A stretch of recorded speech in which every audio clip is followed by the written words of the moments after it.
ഹരേ കൃഷ്ണ കൃഷ്ണ കൃഷ്ണ ഹരേ ഹരേ ഹരേ രാമ രാമ രാമ ഹരേ ഹരേ. ഓം നമോ ഭഗവതേ വാസുദേവായ.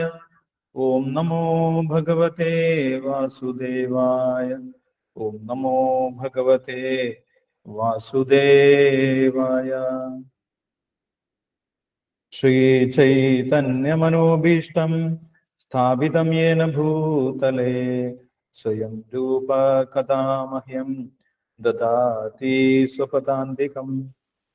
വന്ദേഹം ശ്രീഗുരോ ശ്രീയുതപദകമലം ശ്രീഗുരും വൈഷ്ണവാം ച ശ്രീരൂപം സാഗ്രജാതം സഹഗണാ രഘുനാഥാന്വിതം തം സജീവം സാദ്വൈതം സാവധൂതം പരിജനസഹിതം കൃഷ്ണചൈതന്യദേവം ശ്രീരാധാകൃഷ്ണപാദാൻ സഹഗണലളിതാ ശ്രീവിശാഖാന്വിതാം ച. ഹേ കൃഷ്ണ കരുണാ സിന്ധോ ദീനബന്ധോ ജഗത്പതേ ഗോപേശ ഗോപികാകാന്ത രാധാകാന്ത നമോസ്തുതേ. തപ്തകാഞ്ചന ഗൗരാംഗി രാധേ വൃന്ദാവനേശ്വരി വൃഷഭാനുസുതേ ദേവി പ്രണമാമി ഹരിപ്രിയേ. വാഞ്ചാകൽപതരുഭ്യശ്ച കൃപാ സിന്ധുഭ്യേവ ച പതിതാനാം പാവനേഭ്യോ വൈഷ്ണവേഭ്യോ നമോ നമഃ. ജയ ശ്രീ കൃഷ്ണ ചൈതന്യ പ്രഭു നിത്യാനന്ദ ശ്രീ അദ്വൈത ഗദാധര ശ്രീവാസാദി ഗൗരഭക്തവൃന്ദ. ഹരേ കൃഷ്ണ കൃഷ്ണ കൃഷ്ണ ഹരേ ഹരേ ഹരേ രാമ രാമ ഹരേ ഹരേ. ഓം നമോ ഭഗവതേ വാസുദേവായ. ഓം നമോ ഭഗവതേ വാസുദേവായ. ഓം നമോ ഭഗവതേ വാസുദേവായ. ഹരേ കൃഷ്ണ. എല്ലാ ഭക്തർക്കും ഒരിക്കൽ കൂടി സ്വാഗതം. കഴിഞ്ഞ വർഷം നമ്മൾ ജൂലൈ മാസത്തിൽ ഇങ്ങനെ ഒരു ജ്ഞാനപ്പാന സത്സംഗം നടത്തിയിട്ടുണ്ടായിരുന്നു. അപ്പോൾ ഈ വർഷം നമ്മൾ രണ്ടാമത്തെ പ്രാവശ്യം അത് ചെയ്യാൻ ഉദ്യമിക്കുകയാണ്. എല്ലാ ഭക്തന്മാരുടെയും പ്രാർത്ഥനയുണ്ടായിരിക്കണം. പൂന്താനം രചിച്ചിട്ടുള്ള ജ്ഞാനപ്പാന ഭഗവാന്റെ നാമമാഹാത്മ്യമാണ് എന്ന് പൂന്താനം തന്നെ ജ്ഞാനപ്പാനയുടെ അവസാനത്തിൽ വിശദീകരിക്കുന്നുണ്ട്. അങ്ങനെയാണ് പൂന്താനം ജ്ഞാനപ്പാന ഭഗവാന് സമർപ്പിക്കുന്നത്.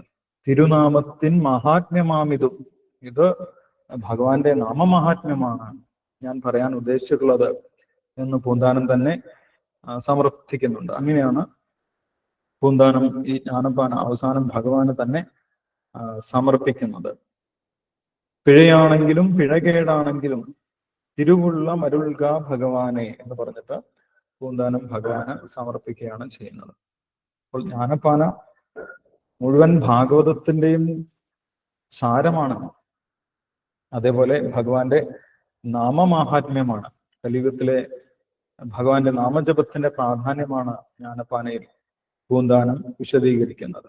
വളരെ ലളിതമായിട്ട് നമ്മൾക്ക് എല്ലാവർക്കും മനസ്സിലാകുന്ന രീതിയിൽ മലയാളികൾ എല്ലാവരും ഹൃദയത്തിൽ കൊണ്ട് നടക്കുന്ന ആ ഗീതമാണ് ജ്ഞാനപ്പാന എന്ന് പറയും. ഇത് ഭഗവാന് വളരെ ഇഷ്ടമാണ് എന്ന് ഭഗവാൻ തന്നെ അംഗീകരിച്ചിട്ടുണ്ട് എന്നാണ് പറയപ്പെടുന്നത്.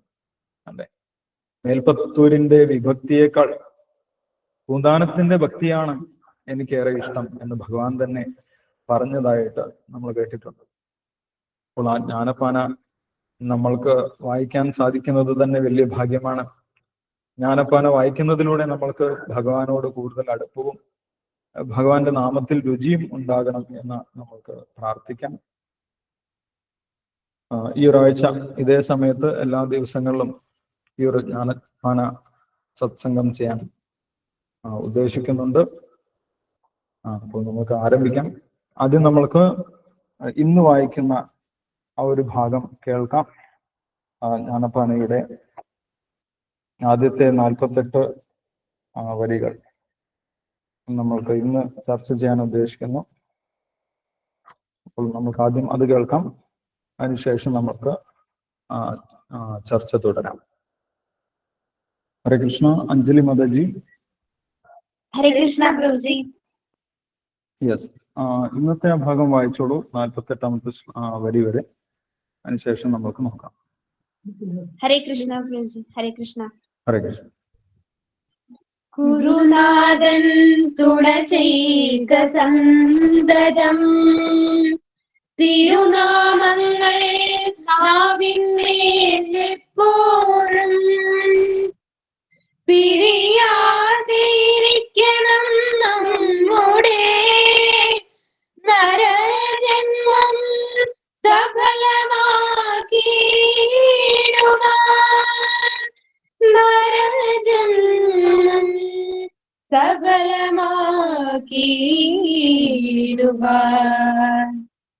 കൃഷ്ണ കൃഷ്ണ മുകുന്ദ ജനാർദ്ദന, കൃഷ്ണ ഗോവിന്ദ നാരായണ ഹരേ, അച്യുതാനന്ദ ഗോവിന്ദ മാധവ, സച്ചിദാനന്ദ നാരായണ ഹരേ.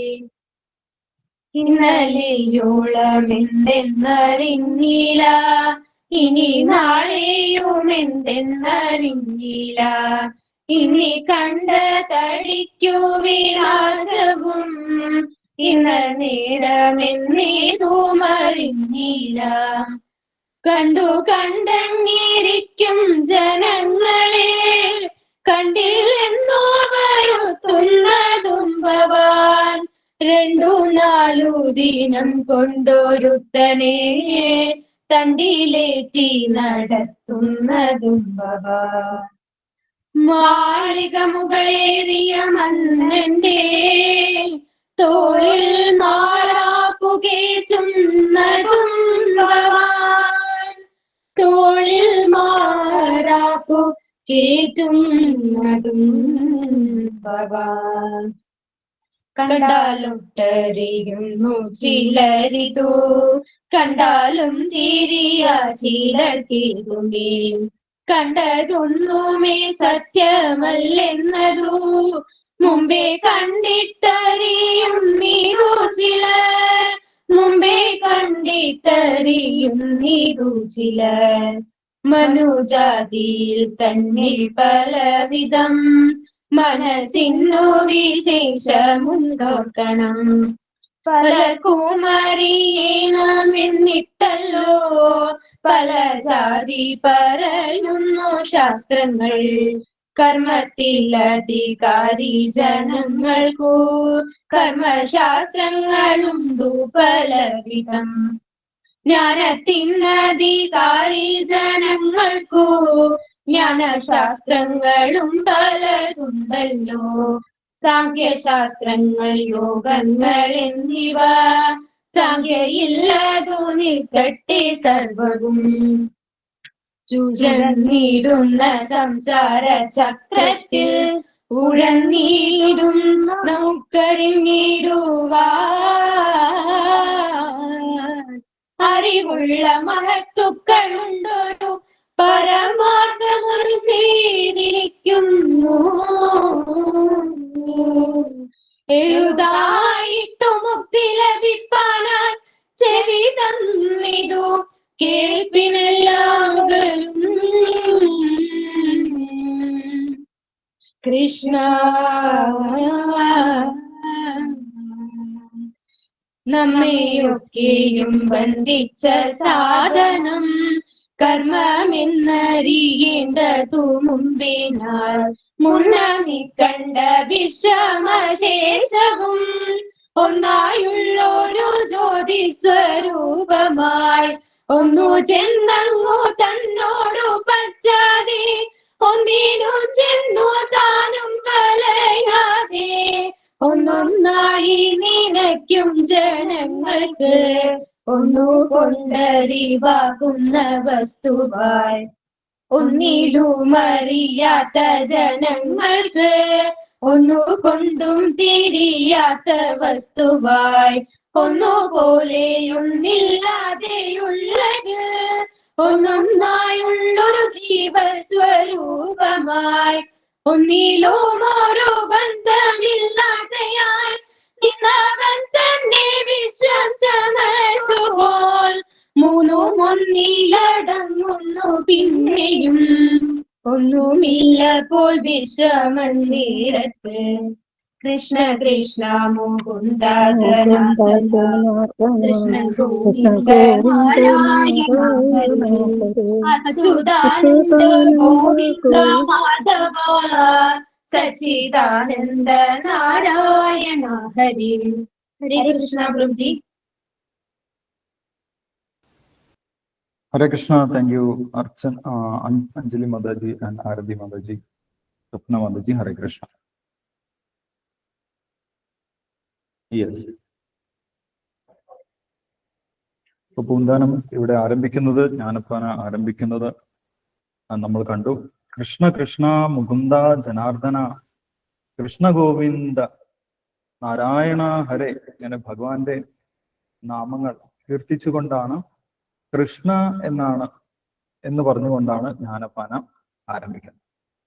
അല്ലെ, അപ്പോൾ ആദ്യത്തെ നാമം കണ്ടാൽ തന്നെ നമ്മൾക്ക് മനസ്സിലാകും ഈ ജ്ഞാനപ്പാനയിൽ ഭഗവാനെ കുറിച്ചാണ് പൂന്താനം പറയാൻ ഉദ്ദേശിക്കുന്നത്.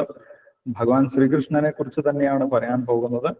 അതേപോലെ ഭഗവാന്റെ നാമമാഹാത്മ്യമാണ് പറയാൻ പോകുന്നത് എന്നുള്ളതിന്റെ സൂചനയാണ് ആദ്യത്തെ വന്ദന ശ്ലോകം. കൃഷ്ണ കൃഷ്ണ മുകുന്ദ ജനാർദ്ദന കൃഷ്ണ ഗോവിന്ദ നാരായണ ഹരേ അച്യുതാനന്ദ ഗോവിന്ദ മാധവ സച്ചിദാനന്ദ നാരായണ ഹരേ എന്ന് പറഞ്ഞിട്ട് നമ്മൾക്കുള്ള ഒരു നിർദ്ദേശമാണ് ആദ്യം തന്നെ പൂന്താനം പറയുന്നത്. ഗുരുനാഥൻ തുണചൈക സന്തതം തിരുനാമങ്ങൾ നാവിന്മേൽ എപ്പോഴും പിരിയാതെ ഇരിക്കണം നമ്മുടെ നരജന്മം സഫലമാക്കിയിടുവാൻ. ആദ്യം ഭഗവാന്റെ നാമങ്ങളെ സ്തുതിച്ചു. ആ നാമങ്ങൾ ഭഗവാന് തന്നെ തുല്യമാണ്. ഭഗവാന്റെ ഓരോ നാമങ്ങളും ശ്രീ ചൈതന്യ മഹാപ്രഭു ശിക്ഷാഷ് അഷ്ടകത്തിൽ പറയുന്നുണ്ട്. നാംനാമകാരി ബഹുധ നിജ സർവശക്തി. ഭഗവാന്റെ നാമങ്ങളും തമ്മിൽ യാതൊരു വ്യത്യാസവുമില്ല. പക്ഷെ എന്താണ് കുഴപ്പം? ആ ഭഗവാന്റെ നാമം ജപിക്കുന്നതിന് യാതൊരു നിയമവുമില്ല. പക്ഷെ എന്താണ് പ്രശ്നം? ആ ഭഗവാന്റെ നാമത്തിൽ രുചിയില്ലെങ്കിൽ നമ്മൾക്കത് ജപിക്കാൻ സാധിക്കില്ല. അതാണ് ഏറ്റവും വലിയ ദൗർഭാഗ്യം എന്ന് ചൈതന്യ മഹാപ്രഭു പറയുന്നു. ദുർദൈവമീദൃശമിഹ ജനിനാനുരാഗ. എനിക്ക് ആ നാമം ജപിക്കാനുള്ള രുചിയില്ലല്ലോ ഭഗവാനെ. അതാണ് എൻ്റെ ഏറ്റവും വലിയ ദൗർഭാഗ്യം എന്നാണ് ചൈതന്യ മഹാപ്രഭു പറയുന്നത്. അപ്പോൾ എങ്ങനെയാണ് നമ്മൾക്ക് ആ നാമരുചി കിട്ടുന്നത്? നമ്മുടെ സ്വന്തം ശക്തി കൊണ്ട് ഭഗവാന്റെ നാമത്തെ ജപിക്കാൻ സാധിക്കില്ല എന്നുള്ളതാണ്. നമ്മൾക്ക് ആരുടെ അനുഗ്രഹം ഉണ്ടായിരിക്കണം? നമ്മൾക്ക് യഥാർത്ഥമായിട്ടുള്ള ഒരു ഗുരുവിന്റെ അനുഗ്രഹം ഉണ്ടായിരിക്കും. ആ ഗുരുവിന്റെ അനുഗ്രഹം കൊണ്ട് മാത്രമേ നമ്മൾക്ക് ഭഗവാന്റെ നാമം ജപിക്കാൻ സാധിക്കുകയുള്ളൂ. അപ്പോൾ അങ്ങനെ ഒരു ഗുരുവിന്റെ തുണ നമ്മൾ നേടണം എന്നാണ് ഇവിടെ പൂന്താനം പറഞ്ഞു തരുന്നത്. ഗുരുനാഥൻ തുണ ചെയ്യുക സന്തതം. ഗുരുനാഥന്റെ അനുഗ്രഹം ഉണ്ടെങ്കിൽ നമ്മൾക്ക് സന്തതം എന്ന് പറഞ്ഞാൽ എന്താണ്? എല്ലായ്പ്പോഴും, അല്ലെ, എല്ലാ സമയത്തും ഭഗവാന്റെ നാമം നമ്മൾക്ക് ജപിക്കാൻ സാധിക്കും. അപ്പോൾ അങ്ങനെ ഒരു ഗുരുവിന്റെ അനുഗ്രഹം ആവശ്യമാണ്. അങ്ങനെ ഒരു ഗുരു ആവശ്യമാണ് എന്നാണ് പൂന്താനം പറയുന്നത്. അല്ലെ, അങ്ങനെ ഒരു ഗുരുവിനെ നമ്മൾക്കറിയാം. ലോകം മുഴുവൻ അദ്ദേഹത്തിന്റെ ആ ഗുരുവിന്റെ അനുഗ്രഹം കൊണ്ട് ഇപ്പോൾ നാമം ജപിക്കാൻ തുടങ്ങിയ എല്ലാവരും സന്തതം 24 മണിക്കൂറും ഇപ്പൊ നമ്മൾ ലോകത്തിൽ എവിടെ പോയി നോക്കിക്കഴിഞ്ഞാലും ഭഗവാന്റെ നാമം ജപിക്കുന്നത് കേൾക്കാം. അല്ലെ, ആരാണ് ആ ഗുരു? ഇവിടെ പൂന്താനം പ്രഭുപാദരാണ്. അല്ലെ, നമുക്ക് എല്ലാവർക്കും അറിയാം, പറഞ്ഞു തരേണ്ട ആവശ്യമില്ല. ആ ഒരു ഗുരുവിന്റെ തുണ കൊണ്ട്, ഗുരുനാഥൻ തുണ ചെയ്യുക, ആ ഗുരു അനുഗ്രഹിച്ചു കഴിഞ്ഞാൽ ലോകത്തിൽ എല്ലാവർക്കും സന്തതം എല്ലായ്പ്പോഴും ഭഗവാന്റെ നാമം ജപിക്കാനുള്ള ആ രുചി ആ ഒരു ശക്തി, ആത്മീയ ശക്തി ലഭിക്കുമെന്നാണ് പറയുന്നത്. ആത്മീയ ശക്തി ഇല്ലാതെ നമ്മൾക്ക് ഒരിക്കലും ഭഗവാന്റെ നാമം സന്തതം എല്ലായ്പ്പോഴും ജപിക്കാൻ സാധിക്കും. അപ്പോൾ അങ്ങനെ ഒരു ഗുരു ആവശ്യമാണ്. ആ ഗുരുവിന്റെ അനുഗ്രഹം നമ്മൾ തേടണം എന്നാണ് പൂന്താനം പറയുന്നത്. അങ്ങനെയാണെങ്കിൽ നമ്മൾക്ക് എപ്പോഴും ഭഗവാന്റെ നാമം ജപിക്കാൻ സാധിക്കും. തിരുനാമങ്ങൾ നാവിന്മേൽ എപ്പോഴും, നമ്മുടെ നാവിന്മേൽ എപ്പോഴും ആ ഭഗവാന്റെ തിരുനാമങ്ങൾ ഉണ്ടായിരിക്കണം എന്നാണ് പറയുന്നത്. എന്തിനു വേണ്ടിയിട്ടാണ് എന്നാണ് അടുത്ത വരിയിൽ പറയുന്നത്. പിരിയാതെ ഇരിക്കണം നമ്മുടെ ആ നാമങ്ങൾ, ഭഗവാന്റെ നാമങ്ങൾ. ഹരേ കൃഷ്ണ കൃഷ്ണ കൃഷ്ണ ഹരേ ഹരേ, ഹരേ രാമ രാമ രാമ ഹരേ ഹരേ. അങ്ങനെയുള്ള ആ ഭഗവാന്റെ നാമങ്ങൾ നമ്മുടെ നാവിൽ നിന്ന് ഒരിക്കലും പിരിഞ്ഞു പോകരുത്. നമ്മൾക്ക് ഗുരു അനുഗ്രഹിച്ച് തന്നു, ഭഗവാന്റെ നാമം തന്നു, അത് നഷ്ടപ്പെടാതെ നോക്കേണ്ടതാര് തന്നെയാണ്, നമ്മൾ തന്നെയാണ്. അതാണ് ഇവിടെ പൂന്താനം പറയുന്നത്. അത് പിരിയാതെ ഇരിക്കണം, അത് നമ്മുടെ ഉത്തരവാദിത്തമാണ്. അല്ലെ, ഗുരു അനുഗ്രഹിച്ചു, നമ്മൾക്ക് നാമം ലഭിച്ചു, നമ്മളത് ജപിക്കാൻ തുടങ്ങി, അത് ഒരിക്കലും നഷ്ടപ്പെടാതെ ഇരിക്കണം എന്നാണ് ഇവിടെ പൂന്താനം പറയുന്നത്. പിരിയാതെ ഇരിക്കണം, ആ നാമം നമ്മുടെ നാവിൽ നിന്ന് ഒരിക്കലും നഷ്ടപ്പെട്ടു പോകരുത്. പിരിയാതെ ഇരിക്കണം. എന്തിനു വേണ്ടിയിട്ടാണ്? നമ്മുടെ നരജന്മം സഫലമാക്കിയിടുവാൻ. നമ്മൾക്കിപ്പോൾ കിട്ടിയിട്ടുള്ളത് ഒരു വലിയ അനുഗ്രഹമാണ്. നരജന്മമാണ് കിട്ടിയിട്ടുള്ളത്, മനുഷ്യന്മാരുടെ ജന്മമാണ് കിട്ടിയിട്ടുള്ളത്, അല്ലെ. സുദുർലഭമായിട്ടുള്ളതാണ് മനുഷ്യജന്മം എന്ന് ഭാഗവതത്തിൽ പറയുന്നു. ദുർലഭം മാനുഷം ജന്മം എന്ന് പ്രഹ്ലാദൻ പറയുന്നു. അത് അധ്രുവം അർത്ഥതം, അത് വളരെ കുറച്ചാണെങ്കിലും വലിയ നേട്ടം നമ്മൾക്ക് നൽകുന്നതാണ് എന്നാണ് പ്രഹ്ലാദൻ പറയുന്നത്. ആ ഒരു സാഫല്യം, മനുഷ്യജന്മത്തിന്റെ സാഫല്യം കിട്ടണമെങ്കിൽ, അത് സഫലമാകണമെങ്കിൽ, അതിൽ ഏറ്റവും വലിയ നേട്ടം ലഭിക്കണമെങ്കിൽ എന്ത് ചെയ്യണം? നമ്മൾക്ക് ആ ഗുരു അനുഗ്രഹിച്ചു തന്നിട്ടുള്ള, ആ ഗുരുവിന്റെ തുണയോടുകൂടി നമ്മൾക്ക് കിട്ടിയിട്ടുള്ള ആ നാമം പിരിയാതെ ഇരിക്കണം എന്നാണ് പൂന്താനം പറയുന്നത്. പിരിയാതെ ഇരിക്കണം, നമ്മുടെ നരജന്മം സഫലമാക്കിയിടുവാൻ. നരജന്മത്തിന്റെ സാഫല്യം ലഭിക്കണമെങ്കിൽ, അതിൽ ഏറ്റവും വലിയ നേട്ടം ലഭിക്കണമെങ്കിൽ ആ നാമം നമ്മുടെ നാവിൽ തന്നെ ഉണ്ടായിരിക്കണം എന്നാണ് പറയുന്നത്. അപ്പോൾ എന്താണ് നരജന്മത്തിന്റെ സാഫല്യം? അത് ഭാഗവതത്തിൽ വളരെ വിശദമായിട്ട് പറയുന്നുണ്ട്. എങ്ങനെയാണ് നമ്മുടെ നരജന്മം സഫലമാകുന്നത്, നമ്മുടെ ജീവിതത്തിൽ വിജയം ഉണ്ടാകുന്നത് എങ്ങനെയാണ്, അല്ലെ? എന്താണ് ജീവിതത്തിന്റെ വിജയം എന്ന് ഭാഗവതത്തിൽ വ്യക്തമാക്കുന്നുണ്ട്. എന്താണ്?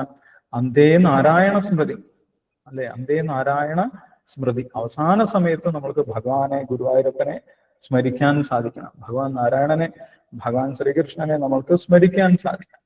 അതാണ് നമ്മുടെ ആ ഒരു ജീവിതത്തിന്റെ സാഫല്യം എന്ന് പറയും.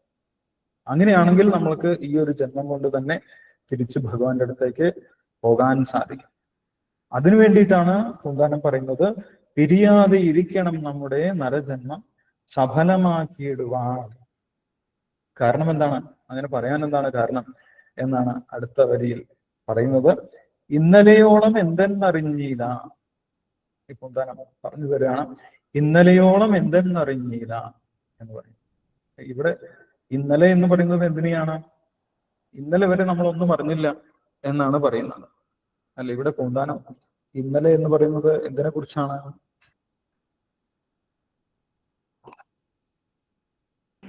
കഴിഞ്ഞ ജന്മമാണോ? കറക്റ്റ് ആണ്, പൂർവ്വജന്മങ്ങൾ, അല്ലെ. ഇതുവരെ, ഇന്നലെ എന്ന് പറയുന്നത് ഇതുവരെ നമ്മൾ ഏതൊക്കെ ജന്മം എടുത്തു, അതാണ് ഇന്നലെ എന്ന് പറയുന്നത്. അത് നമ്മൾക്ക് അറിയില്ല എന്നാണ് പറയുന്നത്. ഇതുവരെ പൂർവ്വജന്മങ്ങളിൽ നമ്മൾക്ക് ഏതൊക്കെ ശരീരങ്ങളാണ് കിട്ടിയത്, അത് നമ്മൾക്കറിയില്ല. ഇന്നലെയോളം എന്തെന്നറിഞ്ഞില്ല. ആർക്കെങ്കിലും അറിയോ കഴിഞ്ഞ ജന്മം എന്തായിരുന്നു എന്ന് ചോദിച്ചു കഴിഞ്ഞാൽ നമ്മൾക്കറിയില്ല. അതിന്റെ മുന്നുള്ള ജന്മം ഒന്നും അറിയില്ല. അതാണ് ഇവിടെ പൂന്താനം വളരെ ലളിതമായിട്ട് പറയുന്നത്. ഇന്നലെയോളം എന്തെന്നറിഞ്ഞില്ല, ഇനി നാളെയും എന്തെന്നറിഞ്ഞില്ല. അല്ല, നാളെ എന്ന് പറയുന്നത് എന്താണ്? ശരീരം എന്താണ്, ഇനി അടുത്ത ജന്മം എന്താണ്, അതും നമ്മൾക്കറിയില്ല എന്നാണ് പറയുന്നത്. ഇനി നാളെയും എന്തെന്നറിഞ്ഞില്ല. ഈ രണ്ട് കാര്യം നമ്മൾക്ക് അറിയില്ല എന്ന് ഉറപ്പാണ്. പൂർവ്വജന്മത്തിൽ എന്തൊക്കെയായിരുന്നു നമ്മൾ ചെയ്തത്, എന്തൊക്കെ ശരീരമാണെന്ന് നമ്മൾക്കറിയില്ല. അതേപോലെ ഇനി നാളെയും, നാളെ എന്ന് പറഞ്ഞു കഴിഞ്ഞാൽ അടുത്ത ജന്മം എന്താണ് എന്ന് നമ്മൾക്ക് അറിയില്ല, ഉറപ്പാണ്. വേറൊരു കാര്യം നമ്മൾക്കറിയില്ല എന്നിവിടെ പൂന്താനം പറയുന്നുണ്ട്. ഇന്നീ കണ്ട തടിക്ക് വിനാശവും ഇന്ന നേരമെന്നേതും അറിഞ്ഞീല. ഇന്നിക്കണ്ട എന്നാണ് ആ വാക്ക്. ഒരുമിച്ച് വായിക്കുമ്പോൾ ഇന്നിക്കണ്ട എന്ന് നമ്മൾ വായിക്കും. അതിന്റെ അർത്ഥം എന്താണ്? ഇന്ന് ഈ കണ്ട, അല്ലെ, ഇന്ന് നമ്മൾ ഈ കാണുന്ന തടിക്ക്, തടി എന്ന് പറയുന്നത് നമ്മുടെ ഈ ശരീരം, നമ്മുടെ ശരീരം, ഈ ശരീരത്തിന് വിനാശവും അതിന്റെ എക്സ്പയറി ഡേറ്റ് എന്നാണ് ഇത് അവസാനിക്കുന്നത്, ആ ഡേറ്റ് ആർക്കും അറിയില്ല എന്നാണ് പറയുന്നത്. അല്ലെ, നമുക്ക് എല്ലാത്തിന്റെ എക്സ്പയറി ഡേറ്റ് അറിയാം, പക്ഷെ ഈ തടിയുടെ എക്സ്പയറി ഡേറ്റ് നമുക്ക് അറിയില്ല എന്നാണ്. അല്ലെ, നിങ്ങളുടെ ബർത്ത് ഡേറ്റ് എന്നാണെന്ന് ചോദിച്ചു കഴിഞ്ഞാൽ നമുക്ക് പറയാൻ സാധിക്കും. പക്ഷെ ഡെത്ത് ഡേറ്റ് എന്നാണ് എക്സ്പയറി ഡേറ്റ് എന്ന് ചോദിച്ചു കഴിഞ്ഞാൽ നമ്മൾക്കറിയില്ല. അത് നമുക്കറിയില്ല എന്നാണ് പൂന്താനം പറയുന്നത്. അപ്പൊ 3 കാര്യം നമുക്ക് അറിയുന്നില്ല എന്ന് പൂന്താനം പറയാം. ഇന്നലെയോളം എന്തെന്നറിഞ്ഞില്ല, ഇനി നാളെയും എന്തെന്നറിഞ്ഞില്ല. ഇനി കണ്ട തടിക്ക് വിനാശവും ഇതിന്റെ എക്സ്പയറി ഡേറ്റ് എന്നാണ് എന്നും ആർക്കും ഇന്ന നേരം എന്നേതും അറിയാം. ഇന്ന നേരം എന്ന് പറഞ്ഞു കഴിഞ്ഞാൽ ഏത് സമയത്താണ് എന്ന് പർട്ടിക്കുലർ ആയിട്ട് കൃത്യമായിട്ട് പറയാൻ ആർക്കും സാധിക്കില്ല. അല്ലെ, ഡോക്ടർമാർക്ക് പോലും പറയാൻ സാധിക്കില്ല. അതൊന്നും ആർക്കും പറയാൻ സാധിക്കില്ല. അവരും പറയും ഞങ്ങൾക്കറിയില്ല, ഞങ്ങളെ കൊണ്ട് പറ്റുന്നതൊക്കെ ഞങ്ങൾ ചെയ്തു എന്ന് പറയും. അപ്പോൾ അത് ആർക്കും അറിയില്ല എന്നാണ് പറയുന്നത്. കണ്ടങ്ങിരിക്കും ജനങ്ങളെ കണ്ടില്ലെന്നു വരുത്തുന്നതും ഭവാൻ. ഇനി ചില കാര്യങ്ങൾ നമ്മൾക്ക് ഒബ്സർവ് ചെയ്തു കഴിഞ്ഞാൽ, ഈ നിരീക്ഷണത്തിലൂടെ നമ്മൾക്ക് ചുറ്റുപാടൊന്ന് നോക്കിക്കഴിഞ്ഞാൽ ചില കാര്യങ്ങളൊക്കെ നമ്മൾക്ക് മനസ്സിലാക്കാൻ സാധിക്കും എന്നാണ് പൂന്താനം പറയുന്നത്. അതിലേക്കാണ് പൂന്താനം വരുന്നത്. കണ്ടങ്ങിരിക്കും ജനങ്ങളെ കണ്ടില്ലെന്നു വരുത്തുന്നതും ഭവാൻ. ഇന്നത്തെ കാലത്ത് നമുക്ക് പ്രത്യേകിച്ചും അറിയാം, നമ്മൾ കണ്ടിരിക്കുന്ന ആളുകളാണ് നമ്മളെ വിട്ട് പോയിക്കൊണ്ടേയിരിക്കുന്നത്. അല്ലെ, അതിന് പ്രായഭേദമൊന്നുമില്ല. ആണെങ്കിൽ പോലും ഇന്നത്തെ കാലത്ത് നമ്മൾ പ്രതീക്ഷിക്കാത്ത ആളുകളൊക്കെ നമ്മളെ വിട്ടിട്ട് പോകുന്നത് കാണാൻ സാധിക്കും. അതാണ് പൂന്താനം പറയുന്നത്. നമ്മൾ കണ്ടു ഇന്നലെ വരെ വലിയ ആരോഗ്യത്തോടുകൂടി നടന്നതാണ്, ഇന്നും ആരോഗ്യത്തോടുകൂടി ഇരുന്നതാണ്. പെട്ടെന്ന് ആളുകൾ നമ്മുടെ മുന്നിൽ വെച്ച് ഇല്ലാതാവുന്നു, നമ്മളെ വിട്ട് പോകുന്നത് നമ്മൾ കണ്ടുകൊണ്ടിരിക്കുന്നതാണ്. കണ്ടിരിക്കുന്ന ജനങ്ങളെ കണ്ടില്ലെന്ന് വരുത്തുന്നതും ഭവാൻ. അത് വെറുതെ അങ്ങനെ പോകുന്നതല്ല, അവരുടെ കർമ്മം തീരുന്നത് കൊണ്ട് ഭഗവാന്റെ നിർദ്ദേശം അനുസരിച്ച് അവർ ഈ ശരീരത്തിൽ നിന്ന് പോയിട്ടുള്ളതാണ്. യാദൃശ്ചികമായി സംഭവിക്കുന്നതല്ല. അവരുടെ കർമ്മം തീർന്നത് കൊണ്ട് ഭഗവാന്റെ ഭാഗവതത്തിൽ പറയുന്നുണ്ട്, ഒരാളുടെ കർമ്മം തീരുന്ന സമയത്താണ് ആ വ്യക്തി ആ ശരീരം വിട്ടു പോകുന്നത് എന്ന് പറയും. ഇത് ഭഗവാന്റെ നേതൃത്വത്തിലാണ്, വെറുതെ അങ്ങനെ നടക്കുന്നതല്ല എന്നാണ് പറയുന്നത്. അത് ഭഗവാന്റെ നിയന്ത്രണമുണ്ട്. 2-4 ദിനം കൊണ്ടൊരുത്തനെ തണ്ടിലേറ്റി നടത്തുന്നതും ഭഗവാൻ. ഈ മാറിക്കൊണ്ടിരിക്കുന്ന സാഹചര്യങ്ങളെ കുറിച്ചാണ് പൂന്താനം പറയുന്നത്. 2-4 ദിവസം കൊണ്ട്, അല്ലെ, ഇതുവരെ ഒരു ഗതിയുമില്ലാതെ നടന്ന ഒരു വ്യക്തി പെട്ടെന്ന് കാണാം ഒരു വ്യവസായമൊക്കെ തുടങ്ങി, അതിൽ വലിയ വിജയം നേടി, അവർക്ക് വലിയ പണവും സമ്പത്തും ഒക്കെ ഉണ്ടായി. എന്താണ് പറയുന്നത്? 2-4 ദിനം കൊണ്ട് ഒരുത്തനെ തണ്ടിലേറ്റി നടത്തുന്നതും ഭഗവാൻ. തണ്ടിലേറ്റി നടത്തുക എന്ന് പറഞ്ഞു കഴിഞ്ഞാൽ എന്താണ്? പണ്ട് തണ്ടിലേറ്റി നടക്കുകയാണ് ചെയ്യാൻ, അല്ലേ? തണ്ട് എന്ന് പറഞ്ഞു കഴിഞ്ഞാൽ പല്ലക്കാണ്. പല്ലക്കിൽ കൊണ്ട് നടക്കും ആളുകൾ. അതുവരെ നടന്ന ഒരു ഗതിയുമില്ലാതെ നടന്ന വ്യക്തിക്ക് പണമുണ്ടാകുന്ന സമയത്ത്, അല്ലെങ്കിൽ എന്തെങ്കിലും അധികാരം ഉണ്ടാകുന്ന സമയത്ത് അവരെ തണ്ടിലേറ്റി നടത്തും ആളുകൾ. ഇത് 500 വർഷം മുന്നേ എഴുതിയിട്ടുള്ളതാണ്. ഏകദേശം 400-ലധികം വർഷങ്ങൾക്ക് മുന്നേ എഴുതിയിട്ടുള്ളതാണ് പൂന്താനം. അല്ലെ, പൂന്താനം ജനിച്ചിട്ടുള്ളത് 1547 എന്നാണ് പറയപ്പെടുന്നത്. 1547. ഇനി 2047 ആവുന്ന സമയത്ത് 500 വർഷമാവും. അല്ലെ, ഇനി 22 വർഷം കൂടിയുള്ളൂ. 22 വർഷം കൂടി കഴിഞ്ഞാൽ പൂന്താനത്തിന്റെ 500ാമത്തെ ജന്മദിനം വരാൻ പോവുകയാണ്. അപ്പോൾ ഇത്രയും വർഷം മുന്നെയാണ് പൂന്താനം ഇത് എഴുതിയിട്ടുള്ളത്. അപ്പൊ അന്ന് കാറൊന്നുമില്ല. കാറിൽ നമ്മൾ പറയും വലിയ കാറിൽ വാങ്ങി, ബംഗ്ലാവ് വാങ്ങി എന്നൊക്കെ പറയും. അപ്പൊ അന്ന് കാറില്ലാത്തത് കൊണ്ടാണ് പൂന്താൻ എന്തെഴുതിയിട്ടുള്ളത്? തണ്ടിലേറ്റി നടത്തുന്നതും ഭവാൻ എന്ന് പറഞ്ഞിട്ടുള്ളത്. പല്ലക്കിൽ ചുമന്നുകൊണ്ടും ആളുകൾ വലിയ ധനവാന്മാരായി മാറുന്ന സമയത്ത് അത് പെട്ടെന്നാണ് സംഭവിക്കുന്നത് എന്നാണ് പറയുന്നത്. പെട്ടെന്നാണ് ആളുകൾ പണക്കാരായി മാറുന്നത്. എന്നാൽ അങ്ങനെ പണക്കാരായിട്ടുള്ള ആളുകൾക്കും ചിലപ്പോൾ മാറ്റങ്ങൾ സംഭവിക്കാം എന്നാണ് പിന്നീട് പറയുന്നത്. മാളിക മുകളേറിയ മന്നന്റെ തോളിൽ മാറാപ്പ് കയറ്റുന്നതും ഭവാൻ. മാളികമുകൾ, മാളിക എന്ന് പറയുന്നത് വലിയ ബംഗ്ലാവ് എന്ന് നമ്മൾ പറയും, ഇന്ന് പറയും ബംഗ്ലാവ് എന്ന് പറയും, അല്ലെങ്കിൽ വലിയ വീട്. ആ വലിയ കൊട്ടാരം പോലെയുള്ള വീടിൽ താമസിക്കുന്ന മന്നൻ, മന്നൻ എന്ന് പറഞ്ഞു കഴിഞ്ഞാൽ രാജാവാണ്, അല്ലെ? രാജാവിനെ പോലെ സുഖ സൗകര്യങ്ങളോടുകൂടി ജീവിച്ച വ്യക്തിയാണ് അടുത്ത ദിവസം പിച്ചക്കാരനെ പോലെ നടക്കേണ്ടി വരുന്ന അങ്ങനത്തെ അവസ്ഥയും ഉണ്ടാകാം. എല്ലാവരും എല്ലാ കാലത്തും പണക്കാരായിട്ട് സമ്പന്നരായിട്ട് അധികാരികളായിട്ട് ഇരിക്കണമെന്നില്ല. അടുത്ത ദിവസം മാറ്റങ്ങൾ സംഭവിക്കാം. മാളിക മുകളേറിയ മന്നന്റെ തോളിൽ മാറാപ്പ് കയറ്റുന്നതും ഭവാൻ. ഇവിടെ മാറാപ്പ് കയറ്റുന്നതും എന്നാണ് കൊടുത്തിട്ടുള്ളത്. ചില പാഠഭേദങ്ങളിൽ മാറാപ്പ് അങ്ങേറ്റുന്നതും എന്ന് കൊടുത്തിട്ടുണ്ട്. മാറാപ്പ് അങ്ങേറ്റുന്നതും ഭവാൻ. ആ മാറാപ്പ് എടുത്ത് കൊടുക്കുന്നത് ആരാണ്? ഭഗവാൻ തന്നെയാണ്. നിനക്ക് സമയമായി, ഇത്രയും കാലം നീ സുഖമായിട്ട് ജീവിച്ചു, ഇനിയും നിന്റെ ജീവിതം മാറി എന്ന് പറഞ്ഞിട്ട് സമയം അനുസരിച്ച് മാറിക്കൊണ്ടിരിക്കുന്നു. കണ്ടാലൊട്ടറിയുന്നു ചിലരിതു, കണ്ടാലും തിരിയാ ചിലർക്കേത് നീ. ഇതൊക്കെ ചില ആളുകൾ വളരെയധികം നിരീക്ഷിച്ച് ബുദ്ധിപൂർവം കാര്യങ്ങൾ മനസ്സിലാക്കുന്നുണ്ട്. ചില ആളുകൾക്ക് ഇത് പെട്ടെന്ന് മനസ്സിലാവും, എന്നാൽ ചില ആളുകൾക്ക് എത്രയായാലും അത് മനസ്സിലാകുന്നില്ല എന്നാണ് പറയുന്നത്.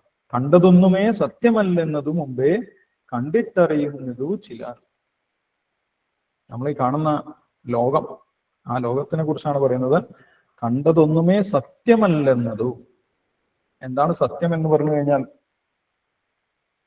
നമ്മൾ കാണുന്നതൊക്കെ സത്യമല്ല എന്ന് പറഞ്ഞു കഴിഞ്ഞാൽ നമ്മൾക്ക് സമ്മതിക്കാൻ സാധിക്കും? അല്ല, ഞാൻ കണ്ടതാണ് സത്യമാണ് എന്ന് നമ്മൾ പറയും, അല്ലെ? എന്താണ് ഇവിടെ പൂന്താനം?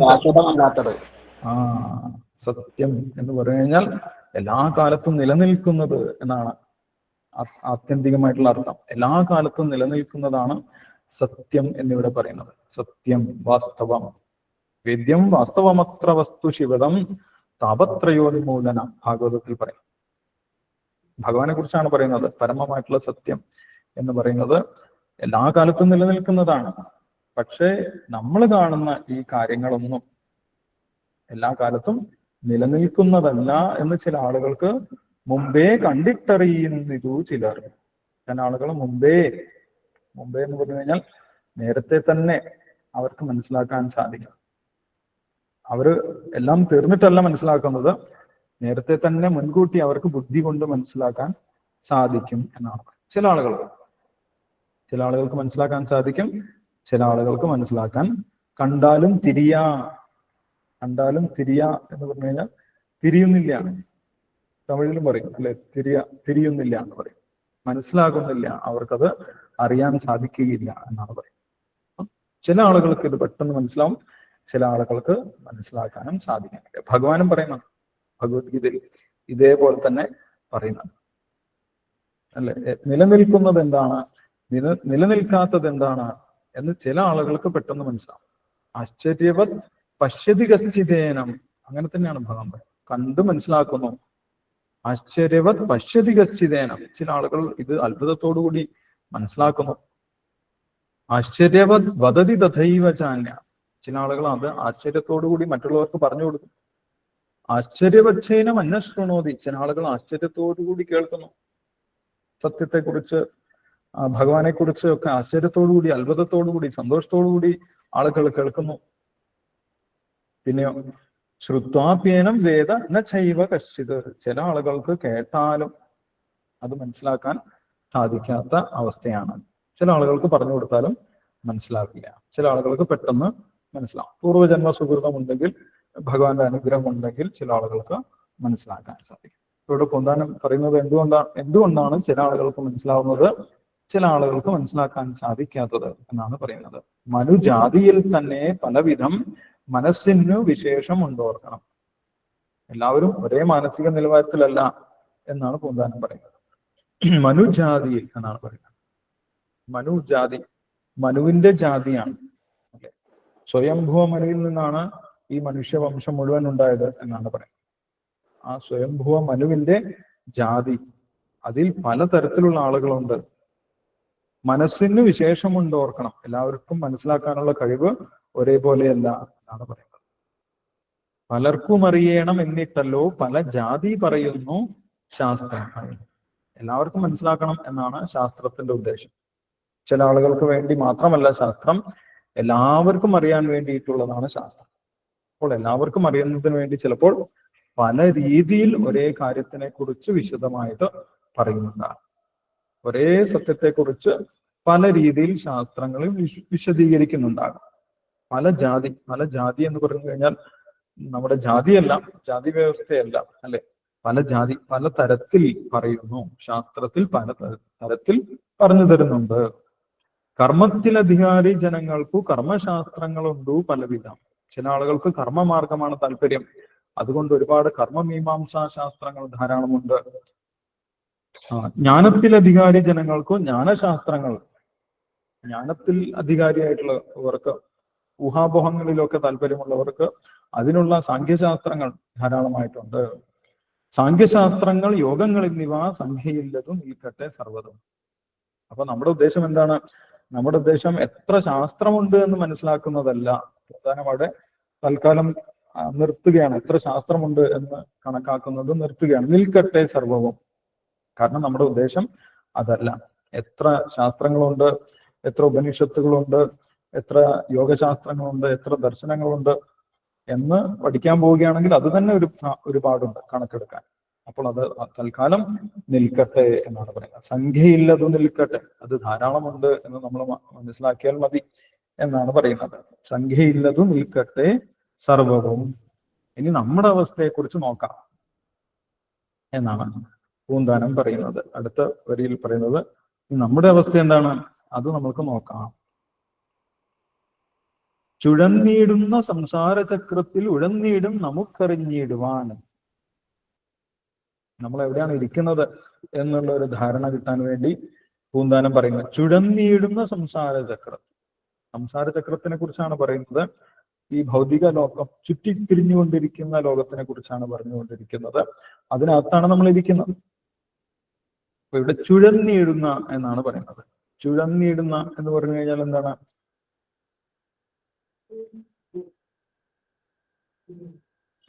നമ്മളെ കെട്ടി വെക്കുന്ന, അല്ലെങ്കിൽ അതല്ലേ ചുറ്റിത്തിരിയുന്ന അല്ലെ? ചുറ്റിത്തിരിയുന്ന ചുഴലിക്കാറ്റ് എന്നൊക്കെ നമ്മൾ കേട്ടിട്ടുണ്ട് അല്ലെ? ചുഴലി എന്ന് പറഞ്ഞു കഴിഞ്ഞാൽ കറങ്ങുന്ന, ചുറ്റിക്കറങ്ങുന്ന എന്നാണ് അർത്ഥം. അപ്പൊ ചുഴന്നീടുന്ന സംസാര ചക്രം, അത് സംസാര ചക്രത്തിന്റെ സ്വഭാവമാണ്. കാലചക്രം അതെന്താണ്? ചുറ്റിക്കറങ്ങിക്കൊണ്ടിരിക്കുകയാണ്. അത് കറങ്ങിക്കൊണ്ടിരിക്കുകയാണ്. യസ്യാജ്ഞയാ ഭ്രമതി സംവൃത കാലചക്രം. ബ്രഹ്മസംഹിതയിൽ ഭ്രമതി, അവിടെ ഭ്രമതി എന്നാണ് പറയുന്നത്. ഇവിടെ വളരെ ലളിതമായിട്ട് പൂന്താനം പറയുന്നു ചുഴന്നീടുന്ന സംസാര ചക്രത്തിൽ. ചുഴന്നീടുന്ന പറഞ്ഞാൽ ചുറ്റിക്കറങ്ങുന്ന ആ സംസാര ചക്രത്തിന് അകത്താണ് നമ്മൾ ഇരിക്കുന്നത്. നമ്മൾ എങ്ങനെയാണ് ഇരിക്കുന്നത്? നമ്മുടെ അവസ്ഥയെക്കുറിച്ചാണ് അടുത്ത വരിയിൽ പറയുന്നത്. ഉഴന്നീടും നമുക്കറിഞ്ഞിടുവാൻ. ചുഴന്നീടുന്ന സംസാര ചക്രത്തിൽ ഉഴന്നീടും നമുക്കറിഞ്ഞിട്ട്. നമ്മളെങ്ങനെയാണ് ഇരിക്കുന്നത്? നമ്മൾ ഉഴലുകയാണ് എന്നാണ്. നമ്മൾ ഈ സംസാരത്തിൽ ഉഴലുകയാണ് അല്ലെ? ഉഴലുക എന്ന് പറഞ്ഞു കഴിഞ്ഞാൽ എന്താണ്? മലയാളത്തിൽ പണ്ടത്തെ പല മലയാള വാക്കുകൾ നമ്മൾക്ക് ഇപ്പൊ വിട്ടുപോയി, അല്ലെ? നമ്മൾ ഉപയോഗിക്കുന്നില്ല.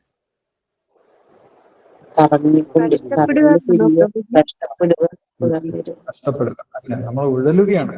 നമ്മൾ സുഖമായിട്ടിരിക്കല്ല. സുഖമായിട്ടിരിക്കുന്ന ഒരു വ്യക്തിയെ ഉഴലുക എന്ന് പറയില്ല ആരും. പക്ഷെ കഷ്ടപ്പെടുകയാണ്. ഒരുപാട് നമ്മൾ എന്താണ് നട്ടം തിരിയുകയാണ് എന്നൊക്കെ പറയും അല്ലെ? മലയാളത്തിൽ നമ്മൾ യൂസ് ചെയ്യുന്ന വേറൊരു വേർഡാണ് നട്ടം തിരിയ എന്ന് പറയും. അതാണ് ഉഴന്നീടുന്ന എന്ന് പറയും. നമ്മൾ ഒരുപാട് കഷ്ടങ്ങൾ അനുഭവിച്ചുകൊണ്ടാണ് ജീവിക്കുന്നത്. അപ്പൊ അതിനുപയോഗിക്കുന്ന വാക്കാണ് ഉഴലുക എന്ന് പറയുന്നത്. ഉഴന്നീടും നമുക്കറിഞ്ഞിടുവാൻ. അത് ഈ ലോകത്തിലുള്ള എല്ലാവരുടെയും അവസ്ഥ അങ്ങനെ തന്നെയാണ്. പൂന്താനത്തിന് ഉറപ്പുണ്ട്. ആരും ഇവിടെ ആനന്ദത്തിൽ ജീവിക്കുന്നില്ല. എല്ലാവരും ഉഴലുകയാണ്, കഷ്ടപ്പെടുകയാണ്. അങ്ങനെ കഷ്ടപ്പെടുന്ന നമ്മൾക്ക് അറിഞ്ഞിടുവാൻ, നമ്മുടെ അറിവിന് വേണ്ടി നമ്മളോടുള്ള കാരുണ്യം കൊണ്ട് അറിവുള്ള മഹത്തുക്കളുണ്ടൊരു പരമാർത്ഥം അരുൾ ചെയ്തിരിക്കുന്നു. നമ്മൾക്ക് നമ്മുടെ സുഹൃത്തുക്കളായിട്ട് നമ്മൾക്ക് അറിവ് പറഞ്ഞു തരാൻ ആരുണ്ടെന്നാണ് പറയുന്നത്? മഹത്തുക്കൾ ഉണ്ട്. മഹത്തുക്കൾ, മഹാത്മാക്കൾ. യെസ്. ആരാണ് ഈ മഹത്തുക്കൾ എന്ന് പറയുന്നത്? ഭാഗവതത്തിൽ പറയുന്നുണ്ട് ആരാണ് മഹത്തുക്കൾ. മഹത്തുക്കൾക്ക് ഭാഗവതത്തിൽ പറയുന്നുണ്ട്.